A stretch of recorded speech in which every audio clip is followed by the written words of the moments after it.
भारत प्राचीन नाम है। अंग्रेजों ने आकर के उसको इंडिया नाम से संबोधित किया। इस देश की संप्रभुता का विषय ये है। इस देश का श्वास है सनातन और पूरी पृथ्वी का श्वास है सनातन। उस पर किसी ने उंगली उठाई है। यूं मानो हमारे तुम्हारे पिता के ऊपर किसी ने उंगली उठाई है। पिता के ऊपर उंगली उठाने के बाद भी संतानें चुप रहें और उसको मुंह तोड़ जवाब न दें, ये देश का दुर्भाग्य है। लेकिन हम लोग देख रहे हैं कि जो हिंदू है वो बहुत ज्यादा बिखर रहा है इस समय। मतलब सभी जो समाज के और पंथ बन गए हैं, एक दूसरे को मार काट रहे हैं, हिंदू वही हिंदू। इसमें भोले भाले बेचारे हिंदुओं की गलती नहीं है। प्रायोजित तरीके से देशी और विदेशी अनेक रणनीतिकार हिंदुओं को तोड़ने का अंग्रेजी नीति का प्रयोग कर रहे हैं। फूट डालो और राज करो। भोले भाले हिंदू बहक जाते हैं मजहब में, पंथ में, बातों में ब्रेन ब्रॉस हो जाता है।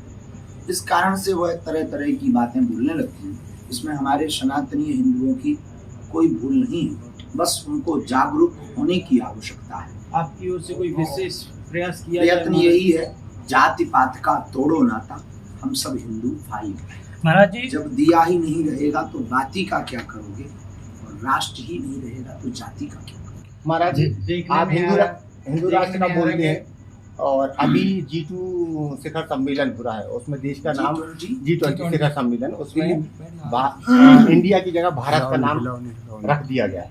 तो आपकी हिंदू राष्ट्र की परिकल्पना के लिए इंडिया ज़्यादा महत्वपूर्ण होना चाहिए कि भारत? आप देश को किस नाम से देखते हैं? अब इस पर कुछ भी बोलेंगे तो विवादित स्थिति बनेगी। भारत प्राचीन नाम है। अंग्रेजों ने आकर के उसको इंडिया नाम से संबोधित किया। बस इतना ही कहना है।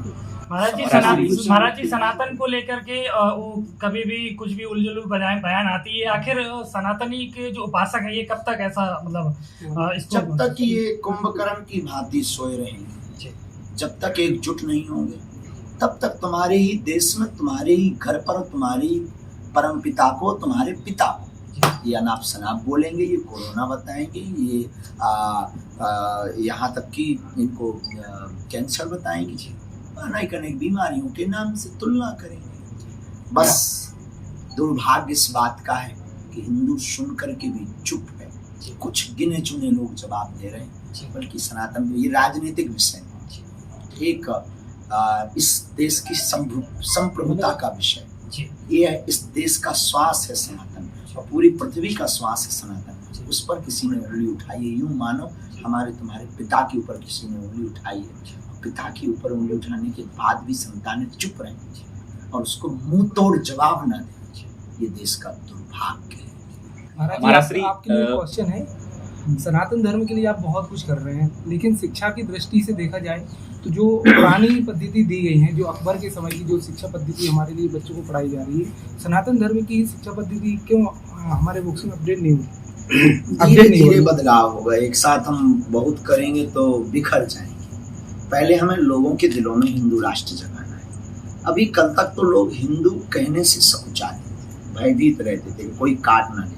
आज एक नई क्रांति तो आ रही कि वो अपने आप को ताल ठोक के हिंदू बोलना है। इतना भी क्या काम है। धीरे धीरे समय आएगा, सब सनातनी करेंगे। देखना, हमें भरोसा है अपने आराध्य पर, वो आपकी बात को भी पूर्ण करें। महाराज श्री, जैसा कि एक क्वेश्चन, महाराज श्री, जैसे कि आप बागेश्वर धाम में हॉस्पिटल का निर्माण होने वाला है, ऐसी कोई मानव सेवा और जो अगला आप करने वाले हैं? पहले एक होम हो जाए, निरंतर कन्या विवाह हर वर्ष हो ही रहे, अनवरत अन्नपूर्णा रसोई भंडारा निरंतर चल ही रही। बीच बीच में स्वास्थ्य के कैंपों के माध्यम से क्षेत्रीय लोगों को फ्री ऑफ कॉस्ट, निःशुल्क स्वास्थ्य लाभ दिया ही जा रहा है। वाणी के माध्यम से नशा मुक्ति अभियान चलाया जा रहा है। वृक्षारोपण के माध्यम से प्रकृति का बचाने का संकल्प चल रहा है। कथाओं के माध्यम से संस्कृति बचाने का संकल्प चल रहा है। आगामी 2029 के पूर्व तक कैंसर हॉस्पिटल के द्वारा दवा की व्यवस्था की जाएगी एवं दुआ की व्यवस्था बागेश्वर बालाजी के चरणों में। ये पूर्ण होते ही आगे फिर बढ़ेंगे। तब तक जीवित रहे और आप सबका साथ रहे। महाराज जी, चारों धर्म के लोग आज आरती में आए थे, इससे क्या संदेश देना चाहते हैं? ठीक है, आना चाहिए। पिता के घर कौन नहीं आता। महाराज जी एक क्वेश्चन और है। वर्तमान में गौ माता को हिंदू धर्म में, सनातन धर्म में माता का दर्जा दिया गया है, लेकिन वर्तमान स्थिति माता की बहुत दयनीय है, तो उस पर आपका जिम्मेवार हम आप हैं। गौशाला नहीं हो पाए, एक हिंदू एक गाय। सन 2019 में हमने ये भारत को सॉल्यूशन दे दिया था, पूरे भारत को, कि गौ माता का संरक्षण, गौ माता की रक्षा गौशालाओं से या सरकारों के भरोसे नहीं होगी। लगभग 37 करोड़ गौवंश है भारत में और 140 करोड़ की जनसंख्या में 100 करोड़ हिंदू है। और देश का दुर्भाग्य है कि 100 करोड़ सनातनी 37 करोड़ अपनी माता को नहीं रख पाए। ये बड़ा दुर्भाग्य कहा जाएगा। इसलिए गौशाला नहीं हो पाए, एक हिंदू एक गाय, यही सब सर्वोत्तम उपाय है।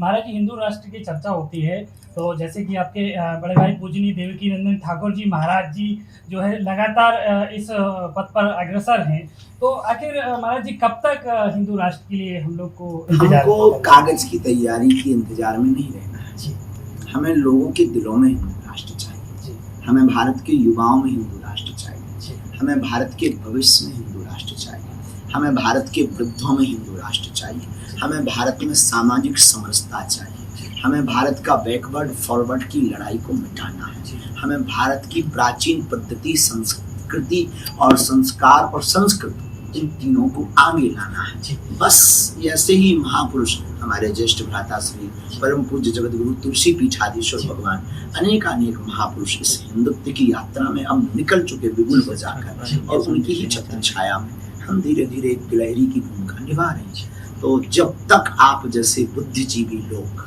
हिंदू राष्ट्र के लिए खुलकर मांग नहीं करेंगे, तब तक नहीं बनेगा। ये केवल ही हमारा भर अधिकार नहीं है, आपका भी फर्ज और धर्म है। महाराज जी, आपके जो सनातनी उपासक हैं, जो मानने वाले, उनके लिए क्या कुछ एक संदेश आज हम मीडिया के माध्यम अभी तो यही कहना है कि हृदय दुखी है, सनातन को मिटाने की बातें चल रही हैं देश में। बस महाराज यही कहना है कि हम तो अपने प्राणों की बाजी लगाए। Shri Krishna University Chhatarpur, the hi tech university in central India, Bundelkhand के लिए गौरव की बात है कि अब छतरपुर में हम आपको देंगे विश्व स्तरीय एजुकेशन सिस्टम और वर्ल्ड क्लास इंफ्रास्ट्रक्चर। कोरोना जैसी महामारी के दौर में अब महानगरों की भीड़ भाड़, अत्यधिक खर्च से बचे तथा अपने घर एवं अपने शहर में रहकर ही विश्व स्तरीय रोजगार उन्मुखी शिक्षा को प्राप्त करें और महानगरों में होने वाली परेशानी से बचे, क्योंकि कोरोना ने हमें सिखा दिया है कि हम महानगरों में सुरक्षित हैं या अपने शहर और घर में। इसीलिए श्री कृष्णा विश्वविद्यालय आपको देगा राष्ट्रीय शिक्षा नीति 2020 के अनुसार तैयार पाठ्यक्रम और कोर्स में प्रवेश के अवसर।